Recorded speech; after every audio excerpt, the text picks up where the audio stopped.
Okay, for today, we're going to start both Psalms 26, and we're going to go back and start now on the book of Exodus. Psalms 26 is a little bit reminiscent of Psalm 1.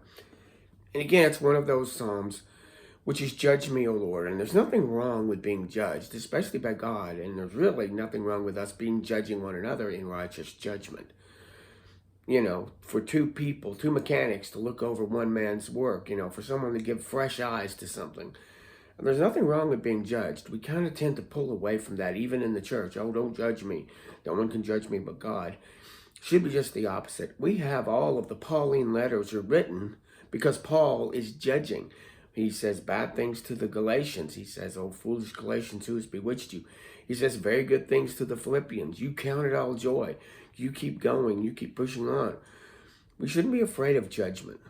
Now, if you don't trust the person who's giving you the judgment, just let it go. But if it's from a brother or sister, and someone especially that you trust that's walking adequately, we should not be afraid of being judged. And to let the word judge us is more important also. Judge me, O Lord, for I have walked in mine integrity. Seems like also this is one of those we Christians have a hard time with. Oh, not my righteousness, all of God and none of me, all of God and none of me. That's not in the Bible. It's okay to go to Christ and be proud of what he's building in you. Be proud of what he's doing in you. To be proud of when you apply his word to your life and you get a better response. And so, judge me, O Lord, for I've walked in mine integrity. I've trusted also in the Lord, therefore I will not slide. When you make decisions based on the word of God, you can trust that you will not slide. Examine me, O Lord, and prove me. Try the reins of my heart. Examine. This is to really take a microscope to. For thy loving kindness is before my eyes, and I have walked in thy truth. If you have loving kindness, or if you know of somebody that loves you, you're not afraid of their truth, not their truth. You're not afraid of the truth. And so, and truth is always tied to evidence. This is how it's worked before. This is how the design is. This is how this works. You should not be afraid of anything that has evidence behind it, both to move forward or to look at that evidence and not move forward. I have published with the voice of thanksgivings and tell of thy wondrous works. Lord, I love the habitation of thy house and the place where thine honor dwells. If you're in a place where the honor of God dwells, he's kind of thinking of a household or thinking of a group of people that honor the Lord. Gather not my soul with sinners. He even says up here, I have not sat with vain persons, neither will I go in with the dissemblers. This is reminiscent of Psalms 1, where you don't hang around the scoffers. So he's really, this judgment of God is welcoming and even pleasing to him. Gather not my soul with the sinners, nor my life with bloody men, in whose hands is mischief, and their right hand is full of bribes. But as for me, I will walk in mine integrity. Redeem me and be merciful unto me. My foot standeth in an even place. In the congregation will I bless the Lord. My foot stands in a firm place, an even place. This is a very nice psalm, and it's very full of nice, strong, warm feelings for God. And there's not an ounce of fear in here. Sometimes we Christians, we're afraid to be judged because we don't want to change. Here's a man who's willing to change for God in the direction of God. And if you're willing to change for God, you should not be afraid of his judgment, and you shouldn't be afraid of men's judgment. Sometimes the judgment of ungodly men will show you whether you're right or wrong. If they get angry or whether they're pleased with what you're doing. If they're pleased with what you're doing, maybe you're not doing it right. Psalms 26 is a very good psalm. Going to Exodus 1. And sometimes I'm tempted to run 3 chapters a day on Exodus 1, but I'm not going to run through it. It's kind of one of the most well-known stories again. So we're tempted to step away from certain implications and not see the story. I know sometimes when I read Genesis 1, I see Cecil B. DeMille and I see Charlton Heston and I see, the way that they framed it. But there are other things in here that lead me to think that story is more fanciful than biblical. Although it's a nice story. The parting of the Red Sea was done real well, etc. A lot of it was right with the plagues and stuff. But the side story of Ramses, the side story of the girlfriend and all the wives and all these things. All that side story stuff just got in the way. Here we're picking up, Genesis picks up where Exodus picks up where Genesis left off. Joseph has died. All the children of Israel, and they're growing. They've been there for hundreds of years. They've been there for 400 years. And he begins with now the names of the children. Now these are the names of the children. He goes through their names. And he says that they've waxed obedient greatly, that they become a large nation. God has blessed them. He is fulfilling his promise that they will be as the sands of the sea and the stars of the sky. And out of them will come one that all the nations will be blessed. So he's multiplying them. But there's a scripture that came in, and there was a Pharaoh who did not know Joseph. So here is a king who knew not Joseph. And we sit there today, we have kings that don't know our Joseph, which is Jesus. They don't know Jesus. Therefore, they're saying that these people are growing, they're becoming mighty, and they're just going to, if we have enemies, they're going to go on the other side and fight against us, so we need to keep them down. So they start putting them in slavery. They have the Israelites serve them with rigor, and they put them in very hard bondage, in making bricks. They have them make cities. They have them in all kinds of building servitude, and probably servitude of all other areas. They probably served within the houses. If you could have a servant, it was an Egyptian versus an Israelite, you'd get an Israelite to clean your house and be a servant to your daughters. We learned where there were maids who hang with popular and the maids that hanged with these daughters that of the rich girls that would have maids that would go around and clean up around them and serve them. Many of them would be Hebrews. And so the Hebrews were not just out in the fields. They were out building, but they were also serving in the home. And we said there were some Hebrew midwives, of which one was named as Shiphrah and his Puah. So you get these women named, and I love it. You have to stop and see when people are named. When people are named, it's important because they've done something honorable. It's like an honorable mention. They could have just said the midwives, but here's their names listed. He spoke to the Hebrew midwives that if you see any babies being born, if they're female, leave them alive. If they're male, kill them. Now, you're going to have an overabundance. See, this is almost creating, I'm going to put an implication here. You're creating a sex trafficking, a sex trade here where you have all these women and you don't have a lot of men to go with you. Well, what do you think the Egyptian men are going to do? And especially if these women are just slaves. So we see there's an undercurrent also, a very evil undercurrent going on here also. And this is very tragic. It isn't just that these women won't be getting married but to their own people, but they'll also be ready and available to both be servants and, unfortunately, unpaid prostitutes. And so that's not in there. But the implication is when you have a large number of women. But the midwives feared God. They feared the God of Abraham, Isaac, and Jacob. And when the king of Egypt called to them and said, hey, these Hebrew women are slippery. They go out and have their babies by themselves. We're not there to catch them. And God blessed these women and gave them houses. You get the idea that he blessed those that honors him. He blessed them and grew them houses of their own, that they grew because of their honor of God.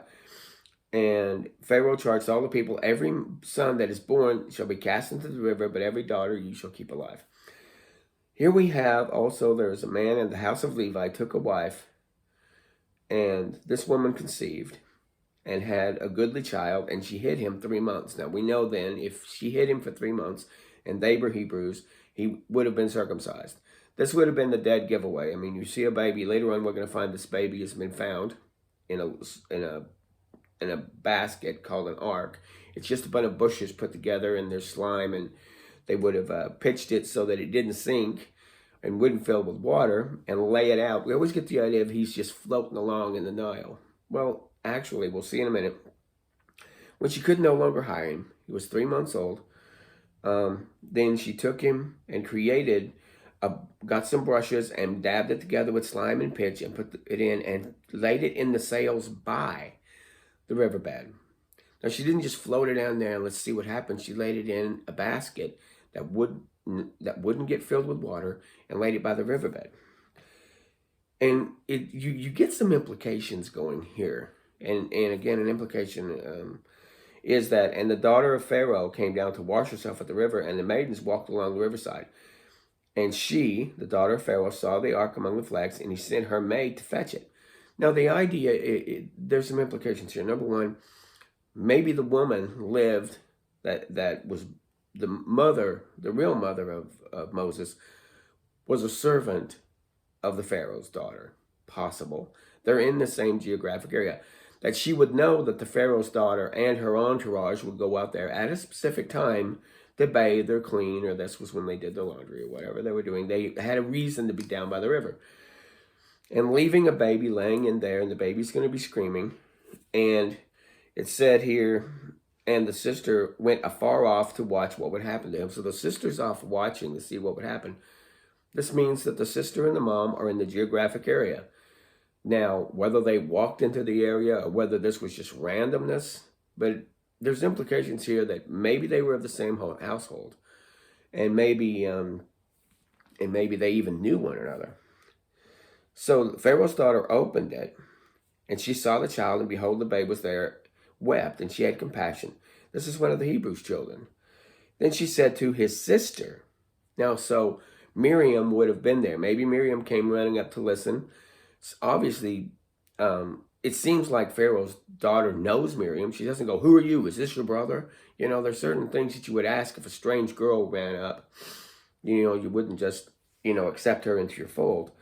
There's a possibility, and I wouldn't split a church over it, that it was Pharaoh's, that this girl, Miriam, helped her find. Or maybe, what's that noise? Or it says there that the sister went afar, but looks like she would have come close.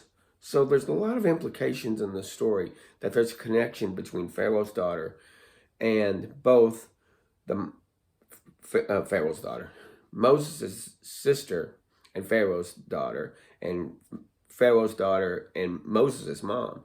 So you get the idea that all of these women may have known one another, because Pharaoh's daughter said, "Go," and the maid went and found the mother's child. And Pharaoh's daughter said, "Take this child away and nurse it, and I will give you wages." And the woman took the child and nursed it. So here, again, the implication is these people knew one another. So maybe they were the same household. Maybe she even knew that she was pregnant earlier and didn't, just said, "Okay, this is one of the many Hebrew women that are pregnant at this time." And this, again, implications. I wouldn't split a church over it. But she's paying now Moses' mom to take care of Moses. And one has to wonder, did Pharaoh's daughter, was she barren? I mean, that's the implication here, that she was barren and maybe she couldn't have children, and she saw this as her chance to have a son. Or was she, did she just love babies, and was she a very compassionate woman and had compassion and pity for this child? So I'll just take him in to be a part of my family. Also, the idea of abortion here. We don't get the idea that maybe these women were pro-life. Just because the men were saying, "You abort the babies, you abort the baby men," maybe that didn't settle well, even with a lot of Egyptian women, because moms are going to be moms, whether they're Egyptians or Israelite. The idea of killing babies is very anathema to a lot of people. So does that come into play? It didn't mix her politic, but she couldn't do anything about it. Now, speaking about the abortion issue in America right now, most people don't realize there were 7 men who decided that abortion was legal in America. There were 9 men voting on it in 1973. 2 said no, 7 said yes. So basically 7 men decided this law, or this would be constitutionally protected. It never really became a law. We never really passed a law about it. It was just a constitutionally protected right, supposedly. So again, we see that parallel here, where a man is making a law here, but the women may not have gone for it. Again, implication. We don't know the heart of Pharaoh in her politics, and we don't know whether she was barren or not. We do know that she took compassion on this baby, and she's going to pay Moses' mom to keep this baby alive. So therefore, maybe it's a little extra money because you have to keep the baby in secret. And it came to pass, Moses was grown and grew up with his brethren. Oh, there I'm lying. He does have brothers. My bad. But he was taken into their family. She was not barren. Okay, we're all learning. See, it's interesting. This is why I want to do these videos. One word One word can change everything. And yes, I don't know every word here. I'm kind of going through this again. Every time, this is like forensic science. You go through and you see a word that changes the story as you're going. And there's so many words here that sometimes you'll miss a word. And we've been we have so much conclusionary Christianity that just runs through it, tells us the story in a half a dozen different ways. We're guilty of just going with the gist. Okay, Pharaoh's daughter saved Moses. He grew up, did the 10 Commandments, and away we go. So yeah, even I'm guilty of missing little words, like it says here. And he went up to his brethren. Now he knew that he was a Hebrew. Okay, see, I'm misreading this. I'm even screwing this up. But that's fine, because I want to learn, and I'm going to let this reveal some of my inadequacies, because I didn't even see this word, and now I'm misreading it, because his brethren here is not his Egyptian brothers, so she could have still been barren. But he knew, he was raised by his mom. He knew his real mom. He knew he was in Hebrew. He knew he belonged to that class. So, again, I'm making a little bit of too much of something here. But again, one word can take you off on a left turn or off on a right. And here's an example of me misreading it. And I don't want to misread the Bible. One of the reasons why I'm reading it and doing these videos is because I want to find out where I'm right and where I'm wrong. And I'll get a revelation here. So he went unto his brethren as he grew up. These are not Hebrews. These are not Egyptians, they're Hebrews. And he spied an Egyptian smiting a Hebrew. And he went when no one was looking and killed that Egyptian. The next day he went out and he saw 2 Hebrews fighting together and said, Why smitest thou this fellow? And they said, Have you made a prince and a judge over us? You didn't intend to kill us as thou killed the Egyptian. And Moses was afraid, because what he'd done the day before was known. And when Pharaoh heard this, he sought to slay Moses. Moses has broken the law, and he's not above the law. Plus, the idea of creating insurrection. We don't want to do that. And Moses fled from the face of Pharaoh and dwelt in Midian. And he sat down by a well. Now, up until this point, in these 6 verses, we don't see, again, all that Cecil B. DeMille stuff of Pharaoh dealing with Moses and the boys having their little toss about and their brothers fighting for power. None of that's in here. That he was raised, Pharaoh's daughter allowed him to live and paid for him to be alive. And, and Moses grew up knowing he was a Hebrew and moved on the behalf of the Hebrews and broke the law. And Pharaoh knew about it and sought to slay Moses. You don't want to create insurrection. You don't want Hebrews killing Hebrews or Hebrews killing, especially Hebrews killing Egyptians. This would be a very bad thing to start out. And he went off to Midian, which is going north into Canaan. And he there was a priest there with 7 daughters, and they were out watering the flocks. And the shepherds came down, and Moses stood up and helped the daughters and watered their flocks. And then came Reuel, who would later be known as Jethro. But Reuel came and said, How is it that you've come back so soon? These daughters had gone up, and now they've come back. And they have... He's wondering why they're back so soon. It should have taken a while, because it's kind of like going for a gas station. You'll get behind somebody else, and when their lambs and all of them are done, then you move yours in. You get the idea that you're going to a certain place to water, and you want to keep the flock separate. So why are you back so soon? And said, there was an Egyptian that delivered us out of the hands of the shepherds and drew water for us and watered the flocks. You get the idea that the male shepherds that would get there first would not be kindly to the female shepherds. You get the idea that this man didn't have any sons, and these daughters were taking care of the flock, and the men would get there and take their time or whatever. And so you get the idea that he is very kind. He says, well, where is he? Bring him in. So Moses was content to dwell with this man, and this man gave Moses Zipporah, his daughter, and she bare him a son named Geshem. And his name, and he says, I've named him this because I'm a stranger in a strange land. And the process of time, the king of Egypt died, and the children of Israel sighed at the reason of bondage, and they cried out, and their cry came up before God by reason of the bondage. And God heard their groanings, and God remembered the covenant. Now again, the idea of remembering here. Remembering is not, I left something on the stove, or, my car keys are over there. It is now time to move. It is now time to put the plan in action. God, it's like, again, it's like it's time to move on this, just like in any process. If you're cooking, it's time to put in the meat, it's time to put in the potatoes, it's time to now put it on the burner, it's time to stir, it's time to put in seasoning. Each one of those are small remembrances of the process. So God has not forgotten the process of the promise from Abraham, Isaac, and Jacob. And now he's going to step in because of his remembrance.